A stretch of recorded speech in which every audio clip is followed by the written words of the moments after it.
why would I use them? That was one of the biggest jokes I got or laughs I got all night. Was I go, why did they hand me a microphone for a deaf crowd? That's like giving somebody a condom after they just had a vasectomy. What? Why? Why?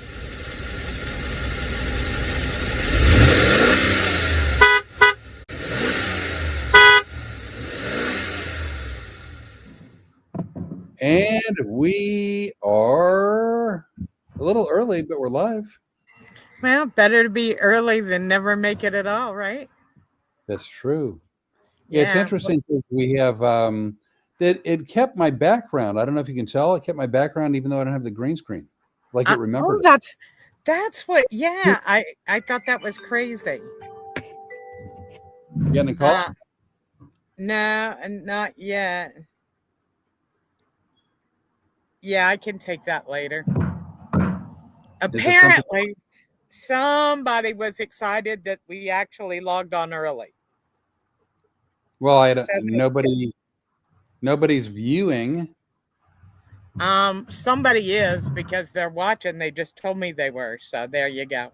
Without going into detail, Florida, Kentucky, or somewhere else? Somewhere else. Okay. See how vague I was? I was vague and I didn't give away the farm. You were mysterious. That's me, man. Yeah, you're not a blurter. So simple yet so mysterious. That's it. That is it. You know, yeah, it's been interesting. By the way, welcome to Road Comics Adventures, where we really are going to go on an adventure and we're going to be road comics. Isn't that nice for a change? Well, we're going to have to do that again in 2 minutes, but we don't have to, but we probably will. What's that? Welcome, everyone.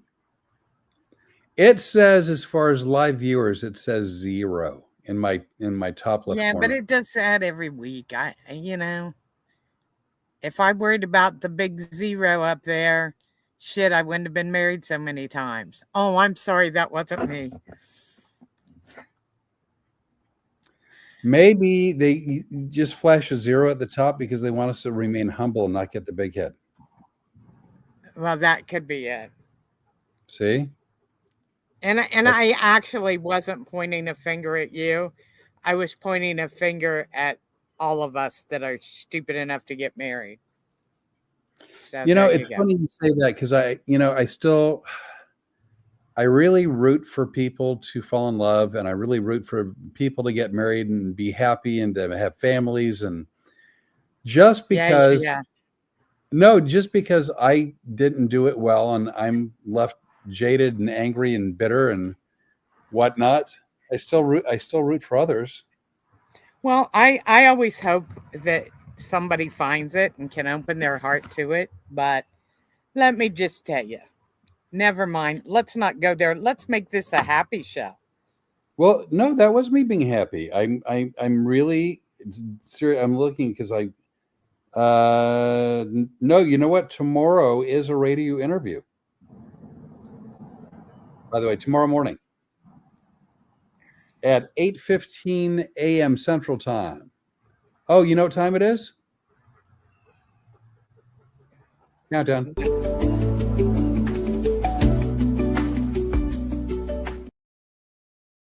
And go.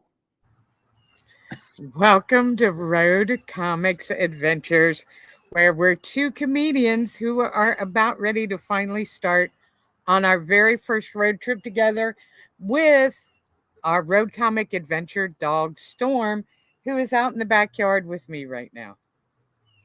When I first got her, she was a rescue from the pound, and I knew that she wasn't going to warm. I assumed that there was a good chance she wasn't going to warm to me right away, because she was older and from the pound and whatnot. But she, like a year and a half later, she was just aloof.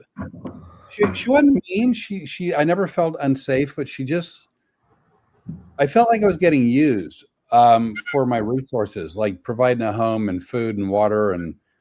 And so I gave her a very unflattering nickname And I mean, she didn't know, and I didn't yell at her. I mean, I was very friendly, but a very, very, very unflattering nickname. And then lo and behold, she became warm and cuddly and friendly as much as I think she's able to be. And then I started feeling really guilty calling her by this unflattering nickname. Well, it was From now, really, really funny because when you were out of town and I babysat for her when I first got here, it's funny how sweet and warm she was with me. And I think she knew, she was supposed to take care of me while you were gone. Like she was in that protector role. well, And she's a sweet girl, she is uh, very sweet. but I called her names for a while, and now I feel bad about it. Yeah, I know, but that's okay as long as you make it up to her. Here's the funny thing, according to my son, you rescued me too. Yeah, you've been rehomed. I've been rehomed according to my child. Who Yeah, goes, well, at least you're going to a good home. I was one shot collar short of being a rescue animal. Don't be talking about shot collars. Those are inhumane. I've You're well, heard. you're well aware of that, right? I've heard. Only if you use them on full power. I'm not a full power kind of girl. I'm walking away from that. So do we tell the collar story, or do we not? No, we don't tell the collar story. Not yet, anyway. We can talk about, hey, why don't we talk about the bruises on my leg? You mean the ones that are I was going to say self-imposed, but that's not it. Self-inflicted. Self-inflicted is the word I'm looking for. Yeah. Yeah, Yeah. well, but I had help. Somebody helped me. I don't believe that's true. You don't think so? I know that someone was in the vicinity when it happened, but I think Well, you did then it. I'm sure it was his fault. I think you did it all by your lonesome. Probably did it all by my lonesome. I probably just banged him on a chair. But if you guys have not seen our football video, what's it called, Flip? What's it titled? Crap. Hang on. Let's keep talking, and I'll tell you. Okay, But I because have for some reason it's also marked non-published or something. I what? don't know. I can't figure it out. But it's on, if you go to our Facebook, Road Comic Adventures, it's on there. Well, so on YouTube, it just says after the first game of the season, does the Cleveland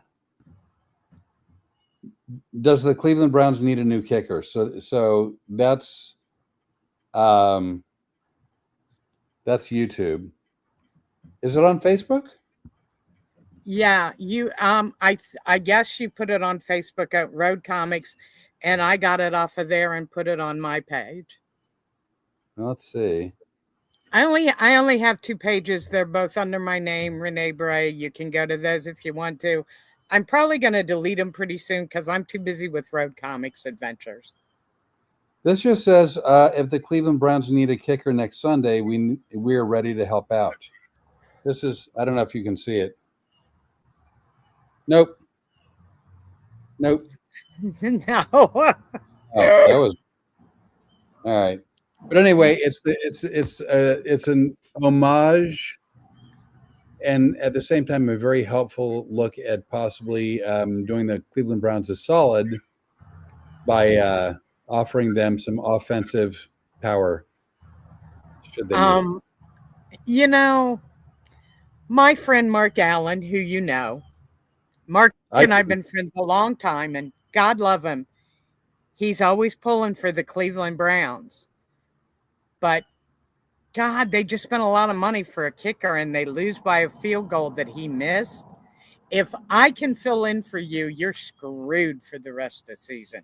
That's all I'm saying. Here's the other deal. They got a new kicker. You said they got a new kicker. They spent a boatload of money for him, right?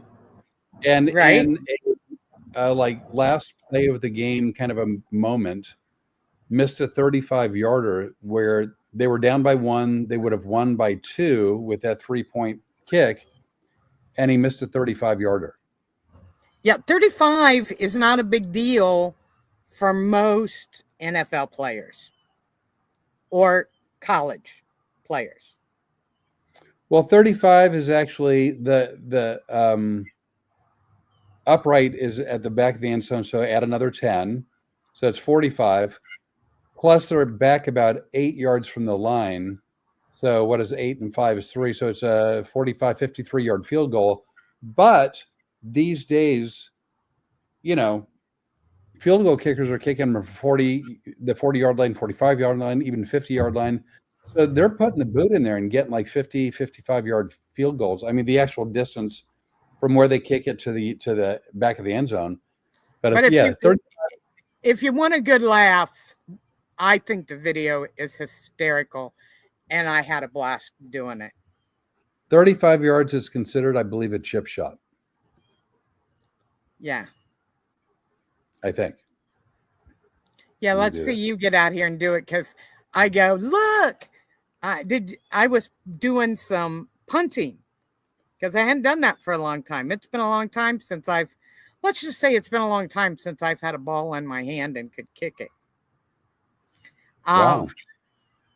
And yet you stay under the same roof as me. Yeah. Well, it's not that I haven't thought about kicking a few. Digest that for a moment. I'm changing your look. Do you like this better, or do you like this better? Do you? I honestly, I can't even see anything. Oh, that's right. The sunlight, and everything. My bad. Yeah. No. It's okay. Do whatever you like better. But no, I thought my punts were pretty good last night. I was actually shocked because it's been a long time since I played football with the neighborhood kids and stuff. You know, that's probably been, dare I say, like 20 years. And so when I could even actually drop it and kick it, I was pretty happy. And then you pointed out that if I were really punting, I would have had to have added 10 to 15 more yards to it. And I just want to thank you for sucking the sunshine right out of that. Well, so here's the deal. Like, Rene punted the ball from where she was to where the ball ended up a solid 5 yards. She's like, man, I kicked that ball like 5 yards. I'm like, well, that's great. I mean, you haven't picked up a football in a long time and whatever. But like, if you're talking about working for the Browns, the punter is back about 15 yards from center. So if you kick the ball 5 yards, that's a negative 10 in terms of being helpful. It's a negative 10. So yeah,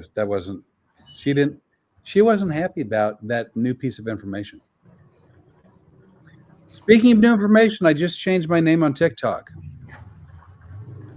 How's that for a segue? Okay, I'll take it. So it was something like, what's your name? My goodness, thank you for asking. It was something like flip 2367498765309, whatever.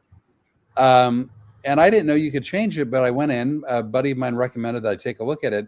So I changed it to my name, actually. So it's @FlipOrley. So TikTok /@FlipOrley, which is the same thing as Instagram, Twitter, Facebook, YouTube, and now also TikTok. They're all @FlipOrley or /FlipOrley. So now I'm very consistent and easy to find. That's wonderful news. Are you playing peekaboo? No, I'm just trying to keep the sun out of my eyes. Well, you could have put up the umbrella. Oh, yeah, but geez, that's an extra step. It seemed like a lot of work tonight. I've been busy today. I've been busy on the phone. Yeah, you have been busy on the phone. Lots going on. Lots going on. Not only are we leaving, but I got to try to get the office organized to take it on the road with us. So we keep working. This is what people don't understand about being a comic and living our life. These these shows don't show up on your doorstep. You got to go looking for them. You got to market for them, and you got to work for them. And if I'm off the phone for 2 days, they're not sitting around waiting. They're booking shows. So, you know, We each have our jobs. Like, so for instance, my dog won't feed herself. So I've got to get about, I don't know, 10 pounds of food out of the 50-pound bag to put in a smaller container. So, I've been working my finger to the bone, making sure that I took food from the big bag and I put it in a smaller bag. yeah, well, not only that, you made our hotel reservations. You're making sure all of our electronics are charged up. Um, I mean, we're doing pretty good for road comics. I mean, this isn't our first time. It's just our first time together, but it's not our first time. I've been doing this for years. Well, And and I have too. But I mean, so when I first went on the road, I drove. And in fact, when I drove, I think I told you my first road trip, I was gone for 6 months. yeah, I packed up like like an SUV type vehicle and packed like summer clothes, fall clothes, winter clothes. Um, I I packed like weight lifting equipment. And in the day, there was like an all-in-one thing, a bench and whatever that broke down called right. Do you remember Soloflex? Yeah, Soloflex. I remember. I used to travel with one of those, which is weird because I was doing a lot of one-nighters. So I almost never took it out of the truck because I didn't have time to set it up, work out, break it down, then put it back in the truck. So I just towed it around my Soloflex, I guess, so nobody would steal it. Well, you never know when a gym is going to break out. Never used it. I always had it, never used it.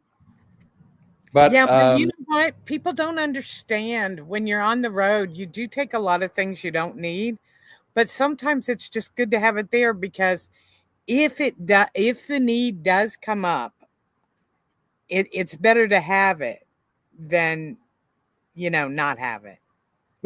That's like I take my iPod with me everywhere I go. Well, as you would know, I don't even come out in the backyard without my iPod. we've discussed the fact that you have an iPod, and I'm still amazed by it. Just saying. You do I know that know. your phone can play music, right? Yes. Heard that. Heard it. By the way, if anybody, I've got an Android phone, and Renee's got an Android phone, and on my phone, besides the charging port, I've got the earphone port where I could plug in earphones. Renee's missing a hole. Walking away. For whatever reason, Walking away. I Lisa, believe that's because everything is Wi-Fi, so you don't plug it in. They would be like earpods or earbuds or whatever, and just electronically. well, I think that's horse crap. I'm going to just say it, horseshit. The fact that you don't have the option of plugging something in. Well, I'm not sure. I'm in a relationship phone wise, right, with Ryan Reynolds. And if he has chosen to short me a hole, what am I to do? You know, if he can't handle a full woman that he's got to short him a hole, that's what happens. It's This really, podcast is off the rails, isn't it? well, a little bit. I just, Ryan Reynolds, and I think I mentioned it last podcast. Oh, I think you've mentioned it every podcast. I don't like his glasses. I think they're too small for his face, and I think he looks like Bilbo. Well, I got news for you. I think his hole in my phone is too small too. And that's not usually a complaint I make a lot. I did, so I don't know why You're you got to. walking away, aren't you? A You little aren't even bit. going to step in that pile of. I looked at it and then I just stepped around it. That's no. No, But you know. I will say that I'm not. Oh wait, Mark, you just have to buy a headphone jack to USB-C adapter and then plug it into your charging port. Mark, why don't you just tell it to me in Chinese because it would be easier for me to understand. Or I guess you tell Flip and Flip will fix it for me because he's No, I my understand what Mark's saying. This started with Apples, which they used to have an earphone jack, like a port also, and then they got rid of it. And then you could buy, I think it's called like a dongle or something like that, and you plug the dongle into the charging port, and then at the other end is like what would be the earphone jack, and then you could listen to your headphones through the earphone jack. Or you know what I can do? Instead of worrying about all of that, I can pull up my iPod, put it in my ears, and I can turn it on. And then I don't have to listen to you make fun of me that I still have an iPod. Well, so here's the problem with the USB-C adapter is that as soon as you unplug your phone from the AC, for the electricity, so you can use the electricity charging port for your earphones, is that you're draining your battery because you can't do both at the same time. And I find that annoying. That started with Apple, and I think it's now morphed its way into Android. Well, this has now become the educational channel. Thank you, Mark. And I was just giving you a lot of shit tonight because you're late to the party. I miss you when you're not here early, Mark. Mark, if you ever want a road trip with us, it's we'll just get a bigger car, more stuff. I'll sit in the back with Storm. I don't mind. Hit the road. And apparently, after drying my clothes today, she doesn't mind me close to me either. Oh my God! I went to wash some clothes. Nobody cares. I went to wash some clothes, and the lint dryer thing, the lint catcher, I was actually able to stitch together an entire another dog from the lint thing. And it's all from my stuff because I had done laundry right before. Dude, Mark, he said, when are you playing in Jamaica? I haven't played in Jamaica since my fourth wife.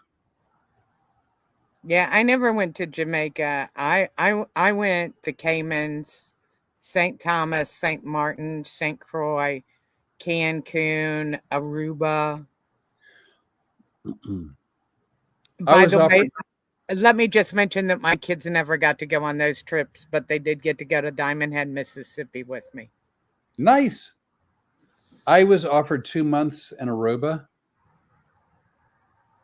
and I turned it down. I didn't want to be there for 2 months. I wanted to be there for 2 weeks, and they go 2 months. And I go, I want to be there for 2 weeks. And they go 2 months or nothing. So I said nothing, and now years later, I regret that decision. Yeah, all the gigs I worked in the islands were 2 to 4 weeks, and I liked that. 4 weeks on the island was about all I could take. Well, that was it. Aruba for 2 months seemed like a really long stretch. Yeah, it can be. Excuse me. The other gig that I turned down that I wish I would not have, I was offered 2 months in Australia. And interesting. By some promoter or whatever. This is through my manager at the time. And I kept lobbying for a month. And they're like, if we get you there, it really is only cost effective if you're there for a while. And we went round and round. And in the days, I was a little bit more pig-headed and stubborn. And I just said no. And again, another deal where I should have done it is before my son was born. I really had nothing keeping me here in the States, as far as where I couldn't travel for some period of time. So 2 months in Aruba, turned it down. 2 months in Australia, turned it down. Was offered a corporate date in Japan around Christmas. They were going to fly me there, do the show, let me stay a few days, and then fly me home. And that wasn't enough time. I didn't want to fly to Japan for one show. I look back at some of my choices, is like, yeah, I made the wrong call. Wrong call. Well, I tell you what, the best place I ever went was Guantanamo Bay, Cuba. Because I did shows down there. I think 8 to 10 years in a row. And we would go down on December 22nd and stay until, no, we went down on December 20th and came back on Christmas Eve and entertained the military troops that had to stay on the base down there for the Christmas holiday. Right. Phenomenal. And those guys used to take us out on the beach, and it was a raw beach. It wasn't commercialized at all. And you would have iguanas come up and take potato chips out of your hands. Coolest place I've ever been. I would love to go back there. That's some place I would go back to in a heartbeat. Really? Yeah. You would actually love it there to walk on the line. I mean, there are soldiers. There are Cuban soldiers on one side. There are American soldiers on one side, and they never make eye contact with each other. There's also wait. Did anybody do a real bad Jack Nicholson impression when you were over there? No, that's not well thought of. You want me on the wall, you need me on that wall? No. Do you know the reference or no? Yes, I do know the reference. I have watched that movie many times. Really? Yeah. What you is that? Can't handle the truth. Right. That was A Few Good Men? No, wasn't that one, was A Few it? Good Men. No, not A Few Good Men. No. I can picture it in my head. It had Tom Cruise, Jack Nicholson, the Demi comic. Moore. What? Demi Moore. Right. Or Demi, depending on how pretentious someone wants to be. And the comic who did impressions, remember? He played the second chair to Tom Cruise. Kevin Bacon, wasn't he in it too? Kevin Bacon was there, yeah. Kevin Pollak, is that it? Kevin Pollak, yeah. Yep, that one. No, but it was funny because there had been an agreement between the U.S. and Cuba that any Cubans that had previously worked on the American side could continue to work. So there would be like 15 people walk across every morning, and then they would walk back at night. They were the only ones that allowed to leave Cuba to come in to what is extensively the United States to work. Wow. And that was that. I mean, it was stunning. It's some of the history of it was amazing to watch, and it was beautiful. And I worked with Charlie Daniels' band, and I also worked with some really great comedians down there, and we had some fun. That sounds. Now, see, as we're talking, I'm looking through because I've got to find the name of that stupid movie. So you talk amongst yourselves. Okay. I swear, are you done yet? It's not A Few Good Men. I think it is A Few Good Men. Come on, Mark. You know this? Come on, Mark. Mrs. Hamburglar. Look at this. Do I ever get to have my face in the light just once? Oh, there it is. But then I can't see anything. I don't really care. I have the face perfect for radio. Yes, A Few Good Men. A Few Good Men, yeah. Yes. Mark, you're a lot of fun, Mark. Thanks. Okay. Thanks for the help. Thanks for the assist. Tom Cruise, Jack Nicholson, Demi Moore, Kevin Bacon, Kiefer Sutherland. I forgot about him. Oh, I'd forgotten about him too. Yeah. Oh, Christopher Guest. Oh, Christopher Guest was there as the doctor. I remember him. Oh, that's right. I forgot about him too. Right. Thanks for the assist. Good movie. Yes, it was. So nobody thought it was funny to do that in Guantanamo Bay. No. Let me help you. No. Did you, while you're on stage, just yell Code Red? No. Believe it or not, they kind of told us on the boat. Now, we flew in to the airport, but then when you arrive at the Guantanamo Bay airport, you have to take an Airbus over to the base. And while we were on the Airbus, there were several things they told us. And one of Oh, the things they told us was, don't be funny on that wall, looking back and forth. Don't try to make funny faces. Don't try to be funny because you could literally start an international incident. so you couldn't look like a Cuban soldier and just go with I see you. You couldn't. No, not no. You You could have couldn't go. done it because they would have just snatched you up and locked you away. You But couldn't no, on the none wall. of the rest of us wanted to do it. Pew pew. Nothing. Eh, pew pew. Um, and we didn't want to do anything on stage that might get the military guys in trouble. They had a hard enough time. Them and their families are the ones that have to stay down there during the holidays. So Right. we wanted to give them great shows and have a lot of fun. And we had a lot of fun and we drank a few shots. I'm just saying the Very well. military can hang with the big dogs. I And used to I'm, do. go Beg ahead. pardon. I was I going used to say, to. and I'm a proud grandmother of an airman. That's well. I know that about him. I'm not going to call out his name or anything, but through you to your daughter, then your grandson. Thank you for your service. Just That's saying. very kind. Thank you. I used to do shows in San Antonio. This is years back, and at the day, I don't know how many air bases there were around San Antonio, but it was more than one. And I beg pardon. That's their training. That's where the Air Force goes to train, isn't it?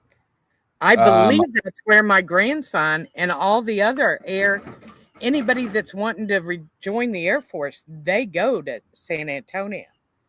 okay. Um, I had a guy on stage, young guy, fairly young. Um, got on stage, was there with his buddies, volunteered. I don't pay people. Got hypnotized. Was like the star of the show, just outstanding. And so much like all his buddies talked about it the rest of that night, evidently, went back to base, told their friends, oh my gosh, so and so was so funny. He was hypnotized out like light. Turns out he had a security clearance oh, and heck. didn't realize that he shouldn't have been. I mean, again, I didn't ask for like nuclear codes. I don't ask. I mean, in fact, I tell people straight up, don't tell us anything personal. Don't tell us anything. This show is strictly about entertainment and creativity, but nothing about your real life. And so, nonetheless, I was told, whether it's true or not, I was told that they ran it all the way up to the Pentagon to determine if or not he was going to be court-martialed. I believe that because a lot of people will take oaths, whether you're signing in with the police department, sheriff's office, fire department. A lot of people to walk on to a witness stand. You take an oath. How many people do you think actually listen to what they're saying? Or read what it is that they're signing. Yeah. And I suspect not a high percentage. No. And that's how you get into trouble. Well, this kid said and did nothing wrong, said and did nothing that was going to endanger anyone. Nonetheless, and I don't think he knowingly put himself in position. Nonetheless, has the security clearance, got on stage, and then really had a lot of crap to deal with. And I think it all worked out finally, which I was very happy about. I felt horrible for him. And Right. up until the moment, I didn't know he was an airman. B, I didn't know he had a security clearance. C, I didn't know it was illegal for someone with a security clearance to get hypnotized. At that time, I didn't know that. So from that moment on, I've been very, very, very careful. Anytime I'm in an area where there's like some kind of a military base. Yeah. And what's funny is, like, I believe San Antonio is where my grandson and all the newly sworn in cadets go for their training. I think they all train in San Antonio. So you would have been hard pressed not to have a military guy. For him to have a security clearance is something a little special. But Well, yeah, because You not all know, military people have a security clearance, but those that do, and he did. Yeah. yeah, no. And see, I go, oh well, he didn't do anything wrong. Yes, but he should have known that that was a big no-no. Should have known.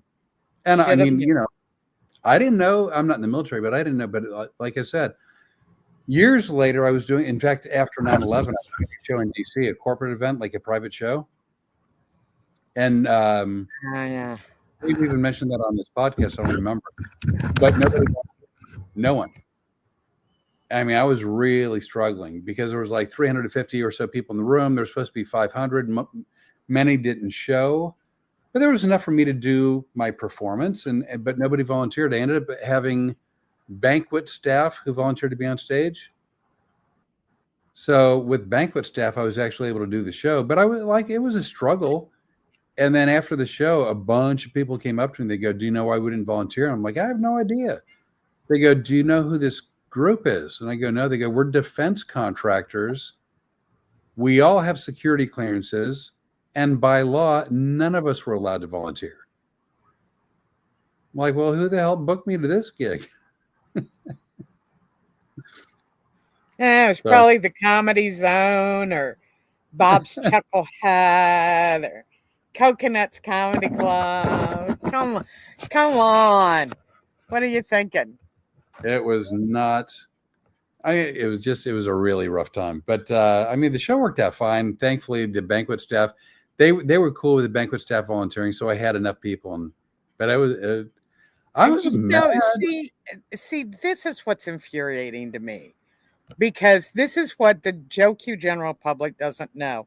Like you go, who booked this? Like it's a big surprise to you that they didn't know whoever booked it. They weren't going to be able to be hypnotized. I have found that if the booker had actually known anything about the gig I was going to, other than how much money they were going to make and what time I was supposed to be there, that somebody had done due diligence like unimaginable. How many times did you pull up and go, I have no idea? I've worked gay bars, I've worked strip clubs, no clue what I was walking into. Hey, anybody think? We didn't know. We told you how much you were getting paid and what time the show was. Right. What do you want, man? So funny. These defense contractors, like a stand-up would have been fine. A juggler, a magician, a guitar act, a mime. Anybody but a hypnotist. Yeah. And who'd they book? Hypno Hypnotist? boy. Hypno boy. Yeah. Well, that's like the time I believe I told you that I did a show for the deaf, only they didn't tell me they were deaf.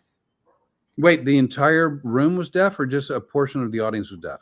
No, it was a deaf club. It was a No, private part. I don't believe. I didn't tell you this? Or if you did, I misunderstood, or I didn't catch everything you were saying. No, I don't. This was a deaf club, and they had booked the comedy club. So it was a private event at the comedy club. I was working there that week, and they said, "Can you do a private party a day early on Wednesday night?" Sure, sure. Of course I can. Because I'll tell you, the only thing you really need to be a great comedian is timing and good jokes that people can actually hear, might be one of the things. So I start telling my jokes, and I notice that everybody's like 30 seconds behind with the laughter. And I look over, and there's a guy off stage doing sign language. Did you invite him up to the stage? Yeah, I had him sit on the edge of the stage, and I go, "We're going to get this worked out because timing's important." And Oh shit! so I'd have brought a stool up there and put him like right next to you, next to the microphone. why did he need a microphone? Everybody's No, deaf. you had a microphone. I'm sure you held one just because you're used to it. you would have been wrong. I You go, put why the did you get? I put the mic down. I go, why would I use a mic? That was one of the biggest jokes I got or laughs I got all night. Was I go, why did they hand me a microphone for a deaf crowd? That's like giving somebody a condom after they just had a vasectomy. What? Why? Why? well, vasectomies don't always take.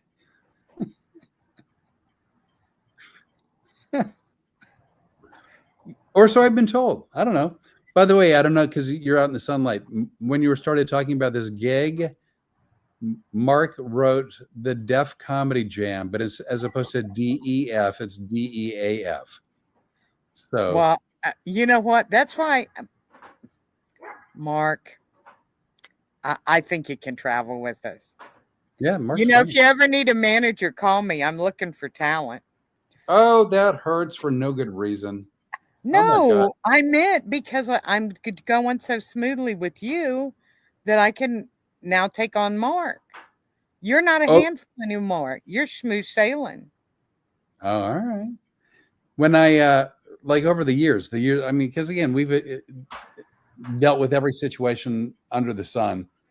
So there have been times where I got up on stage and there was like 20 people in the room, or 30 people in the room, and it's really funny because you're looking. It's like you're in someone's living room and you're holding a mic. Well, I can't do hypnosis with 4 people in the room, but yes, I I know know. what you're saying. Yeah. So like 20 people, and you're sitting there with a microphone going, I feel like an idiot using a mic, like you're all in the front row. Do you know what? Do you know what I used to say? And a lot of times, if it was 30 or under, I would go. I've actually had more people than this in my shower after a show than we have in this crowd. Wow. Well, there I you like go. to party. I partied back in the day. Well, again, you titled yourself as the show what?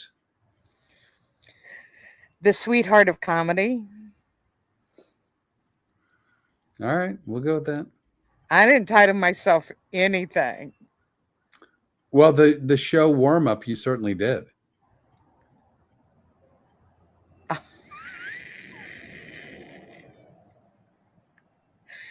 Stop. Just stop. Well, it explains the 30-person shower. It's a gift. Unless you meant like a baby shower or like a bride's shower, and Well, then those are the kind of showers you're hoping don't bring about any babies. oh, all right, walking away. Okay. I finally got the sun out of my eyes. I'm back. That was annoying me. Could you tell I was annoying? I'll bet. So And what else? I Are you don't know. I'm excited? not over Def Comedy Jam yet. That was pretty funny. But yeah, it's just why would you hand somebody a microphone to do shows for deaf people, and why would you not tell the comic? But you know what? Those are the things that made us get good. That's why some of us were good, really good comics, and some of the guys don't know what they're talking about. Well, And there's no doubt. Like that whole "the show must go on." That really is a thing. Like, come hell or high yeah, water. people don't care how sick you are. For example, if you're in the Cayman Islands, there's chances are there's only 2 comics on the whole island. So sick, tough it up, Buttercup. Get up there, tell your little jokey jokes. It's 45 minutes, and then you can go back to your room and cry.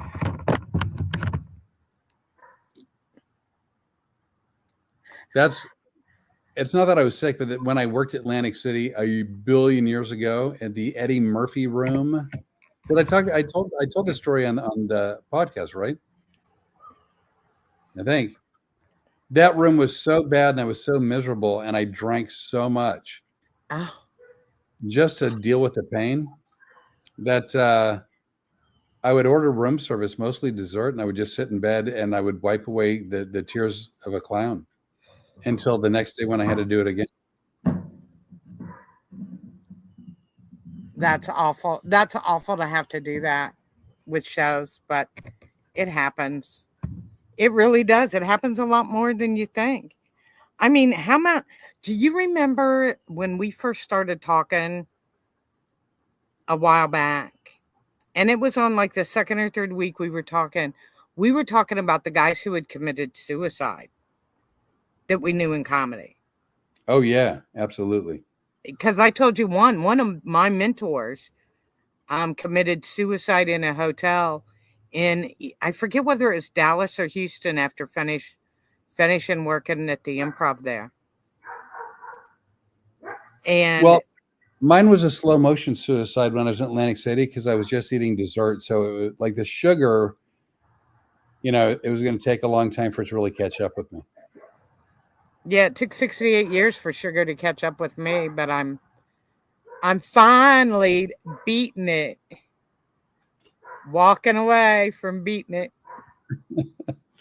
Did you hear? So in the day, years and years and years ago, there was a huge rivalry between the Improv on Melrose and the Comedy Store. I think on Sunset, Oh, maybe. yeah. Yeah, that was a big deal to everybody, the big rivalry. It was either Sunset or Hollywood Boulevard, but I think it was Sunset. I think. I think so too. Hang So, on. I am having a dog issue. oh yeah, I've been hearing it. So I'm going to get the dog. Tell your story. Tell your little story. So this goes back many, many years ago. The way the clubs in Los Angeles worked, they were called showcase clubs.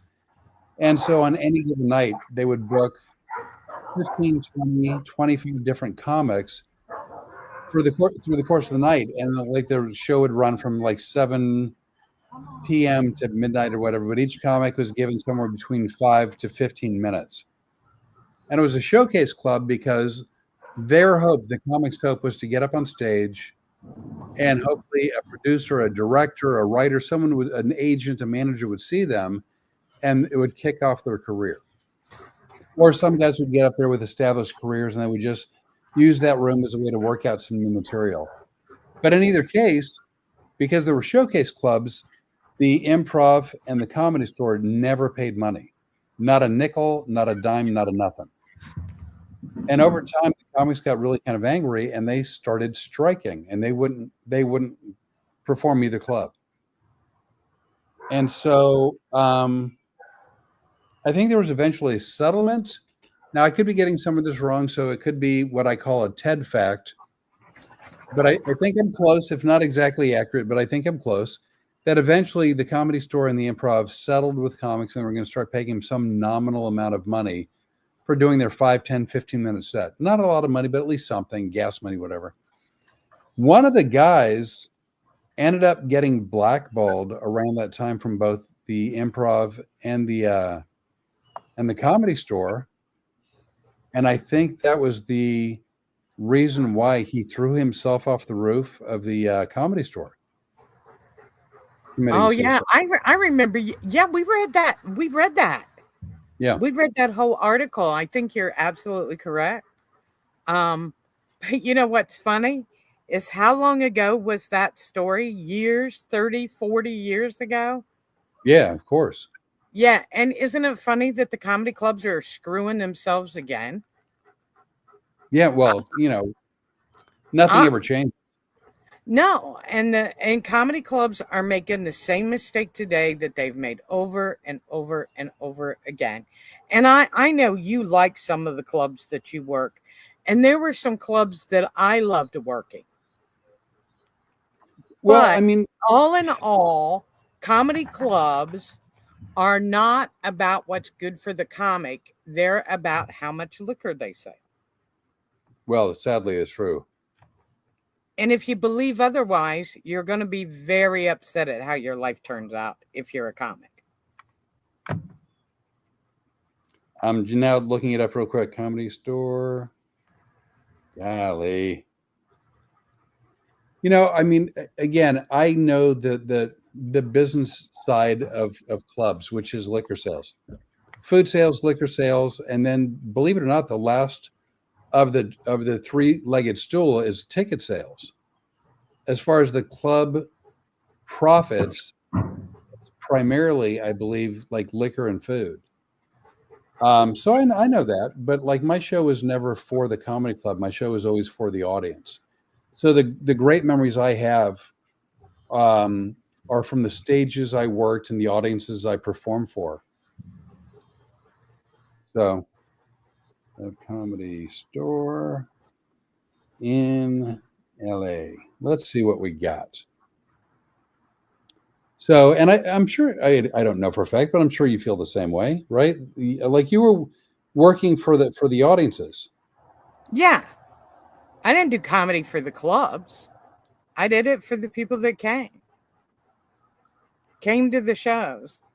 The ones that knew I think it's funny that I have audience members to this day that are still on my Facebook page and stuff that will get in touch with me who still remember my children's names from me talking about them on stage. Right. That's an audience base. I love those people. I'd also like to give a shout out tonight, if you don't mind. Oh no, go ahead. I'd like to just say a hello to my friend Steve Eric, who is in St. Pete Beach. He just took his first chemo treatment today, and he posted on Facebook, and he seems to be holding up pretty good. I met Steve my very first week working in a comedy club in Louisville, Kentucky, so many years ago. And he was one of the nicest guys, and we've worked together hundreds of times. You've heard the guy who went to the Dollhouse with me, the strip club, that Right. is Steve Eric. And Steve, we just know you're going to beat this cancer thing. So you hang in there, and if there's anything you ever need, please call me. I'll do anything I can. And I just wanted to say hi because I know that at some point you will watch this. And I want you to know that I'm thinking about you. And although we've never met, Rene has just told me so many things about you, and I hope I get a chance to meet you when we're in Florida one of these times. And wish you the very, very best with your treatments. Thanks. By the way, of course, I did look it up and just sort of circling back because again, I always like to check myself. It says in 1979, stand-up comedian, and I might mispronounce his name, but certainly not on purpose, Steve Lupton jumped off the roof of the 14-story Continental Hyatt house located directly across the street from the Comedy Store in West Hollywood and landed in the parking lot ramp between the hotel and the comedy club. He had been involved in a labor strike at the club demanding payment for performances, was reportedly banned from working at the Comedy Store after the strike, ended up and faced significant financial hardship, earning less than $1,000 in his final year of life. His suicide note read his name, "I used to work at the Comedy Store," indicating his actions were motivated by the unresolved labor dispute and his belief that his career had been ruined by then club owner Mitzi Shore. So I didn't think it was urban legend, and I didn't think I got it wrong. But yeah, comedy clubs are. I mean, the thing of it is, like, no matter how bad things have been, I've never thought to myself it's life ending. But I kid you not when I tell you, in the hotel, the Casino Hotel in Atlantic City, at the Eddie Murphy Room, I was crying myself to sleep every night with dessert. I was miserable. I was there for 2 weeks, I believe. Yeah, there have been a couple of places where it's never been about the club. It's always been about exterior things. But you know what's funny? How did you act on stage? I bet it took 2 seconds. As soon as they start playing the music and introducing you, something goes off in your head, and it is just what you said a while ago. The show must go on. And Absolutely. so you power through whatever it is. I've had an abscessed tooth.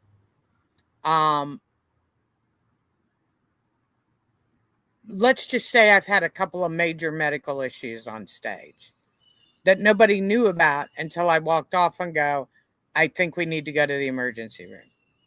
Oh, wow. Yeah.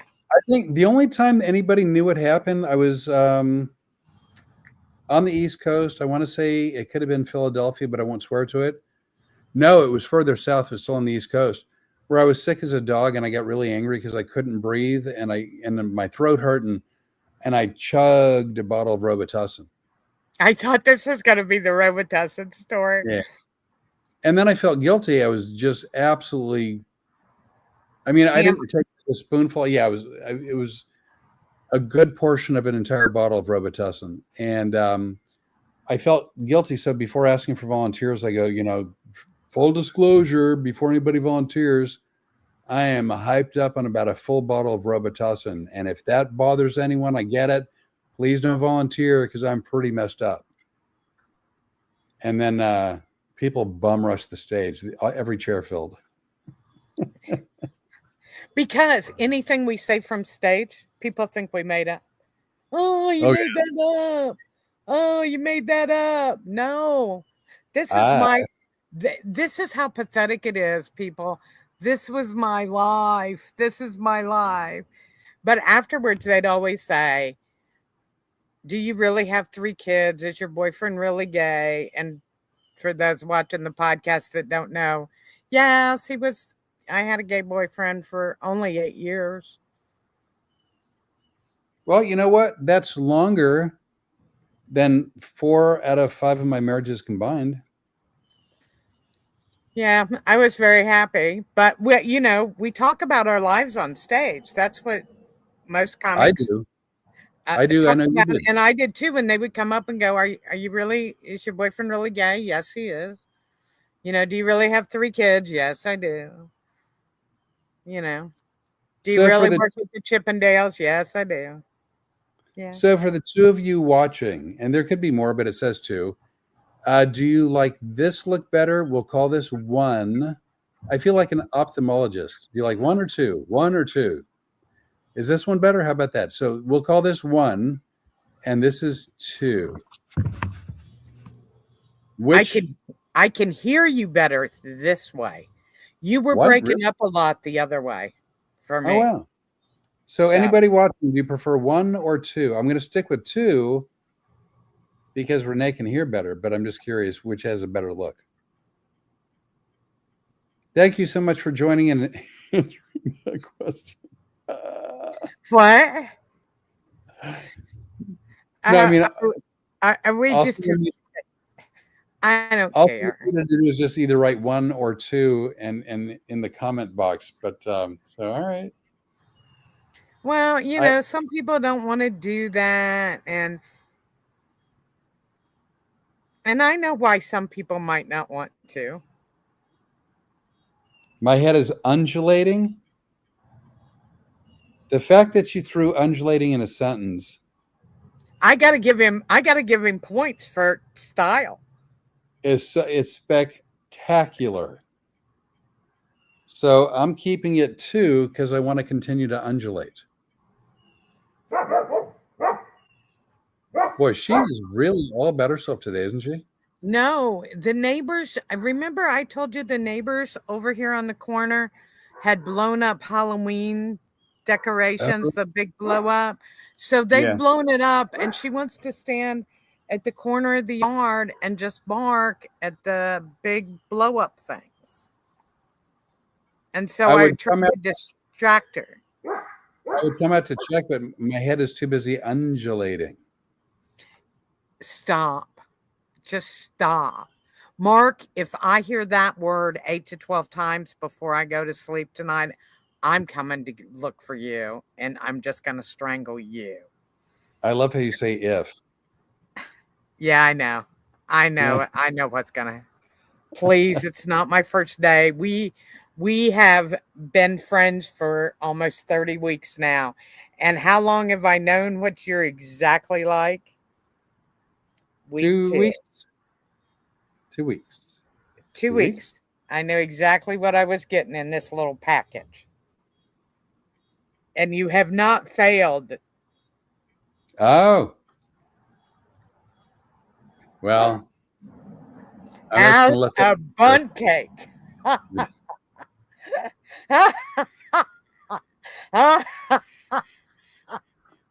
For anybody watching later, if you don't see the comments, Rene is referring to as a bundt cake. Mark wrote, your head is also looks moist, As a bundt cake.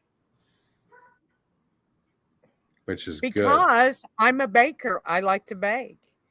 And the best bundt cake is a moist bundt cake. Well, we'll go with that. I Although too moist, and there is probably the need for cranberry juice and some antibiotics. I'm just saying that I listened to you shovel some bull in the beginning of this podcast. So if I'm going to go with the I'm a baker, that's how we're rolling tonight. All right. Well, I'm just saying if someone's too moist, their bundt cake is too moist. They probably need a trip to the bakery for some antibiotics. Are you done now? All right. Are you? It's Mark's fault. It's not Mark's fault. Mark didn't do anything wrong. Mark, I'm standing up for you this time. I mean, I don't mind calling you out when you're wrong, but you are not wrong. Oh my God, this dog is laying there staring at these blow up things. We will not make it through Halloween if she is going to be on guard for these blow up things. At least she's not tunneling like she's at, Hogan's Heroes. Yeah, no, not yet. But shh, don't give her any ideas. Right. She's a smart dog.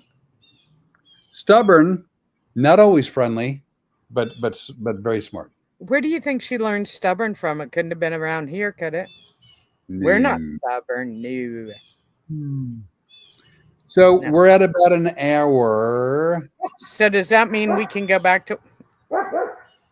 And she's going crazy. So all the stuff, please tell people. Oh, you know what? If you know anybody in or around Ocala, Florida, Hobart, Indiana, Holland, Michigan, Martinsburg, West Virginia, or Toccoa, Georgia. That's where our tour is going this time. So Ocala on the 13th, Hobart on the 17th at the Hobart Art Theater. Ocala is the Marion Theater. On the 19th in Holland, Michigan, it is the Park Theater. On the 20th of September this month, it's going to be the Apollo Civic Theater in Martinsburg, West Virginia. Finally ending up at the historic Ritz Theater in Toccoa, Georgia on the 23rd. So if you know people in those areas, please let them know. We'd love it if you'd please subscribe, follow, become a friend. Make us feel like we're part of your family. Are you That's on TikTok, YouTube, Facebook, Instagram, and Twitter, both Road Comics Adventures, and then also I have my own pages, which is /Flip Orley. Website, fliporley.com. If you want to email me, flip@fliporley.com. And so that's our stuffs. All right. Also, I want to tell you, I'm very simple. I have Rene Bray on Facebook, and we do have Road Comic Adventures on all the usual suspects, including the YouTube, Instagram, TikTok, and those things. You are not going to find any of our road footage on Flip's pages. So if you don't come over to Road Comics, good luck finding it, because I'm going to be really crappy about not posting it anywhere but Road Comics, because we think we've got some fun stuff we want to share. We think it's fun, and we hope you do too. And I was willing to bruise my leg, and we almost drug a mattress outside. Oh, we have that now on video. Say that again. What? I bruised my leg. I did bruise my leg. Yeah. We have that now. No, I witnessed. Witnessing is not the same thing as helping. No, I don't think you did anything to hurt me. I really don't. This I time you didn't. were totally innocent.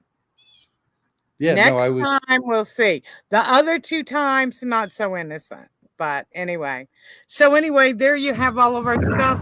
The name of our company is Effing adorable.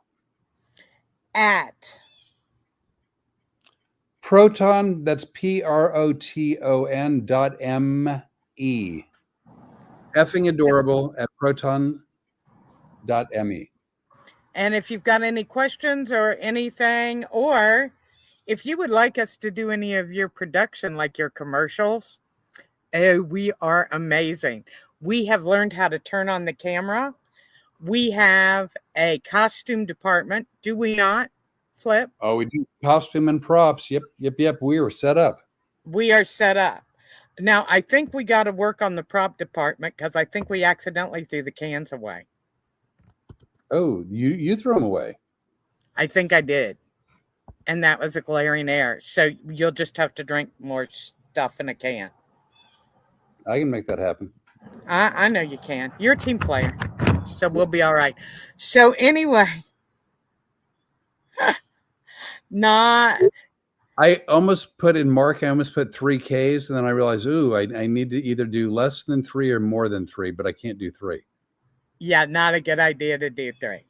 That's Anyway, right. let's get out of here. We're horrible at the exit. Can't we just do, what was that guy's name? The Tiger? Exit stage left. Oh, not Foghorn Leghorn. Yeah, the cartoon character. It wasn't Snagglepuss, wasn't Foghorn. Oh, was it Snagglepuss? Yeah. Oh, now I got to get my phone. Wait a second. Mark, which cartoon character? I think a Warner Brothers one said exit stage left. Snagglepuss famously used the phrase "exit stage left" as part of his dramatic exits. So let us have a dramatic exit. I'm ready to go. I came up with Snagglepuss. I thought it was wrong, but I came up with it. I know, but I knew it was right as soon as you said it. So I just want you to know I backed you up on that. Thank you. Anyway, all right, I'm gonna exit stage left. Left, and then we'll try it one more time. Exit stage.